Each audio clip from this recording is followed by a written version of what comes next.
আপনার সন্তানকে যদি আপনি মানুষের মতো মানুষ করতে চান, তাহলে এই কথাগুলো মনোযোগ দিয়ে শুনুন। আপনার সন্তানের হাতে কখনোই টাকা পয়সা দিবেন না। যদি সে কিছু কিনতে চায়, তাহলে তাকে তা কিনে দিন, কিন্তু তার হাতে কখনোই টাকা পয়সা দিবেন না। বাচ্চাকে কখনোই কিছু চাওয়ার সাথে সাথে দিবেন না। এতে আপনার বাচ্চার ধৈর্য ক্ষমতা তৈরি হবে না। কোনো কিছু সে চাইলে তাকে একটু সময় নিয়ে দিন, এতে তার ধৈর্য ক্ষমতা তৈরি হবে। আপনার বাচ্চাকে খাবার কোনো কিছু দিলে আপনারা সবাই যা খান তাই খাওয়াবেন। তাকে স্পেশাল কিছু দিবেন না।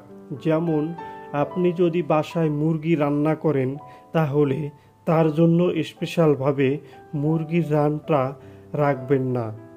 এতে তার ভালো ভালো খাবার প্রতি একটা লোভ তৈরি হবে। তাই আপনারা বাসায় যাই খান তা তাকে খাওয়ানোর জন্য অভ্যস্ত করুন, এতে তার ভবিষ্যৎ ভালো হবে। আপনার বাচ্চাকে ছোটবেলা থেকেই সেবামূলক কাজ শিখাবেন, যাতে ভবিষ্যতে ভালো কাজের সাথে যুক্ত হতে পারে।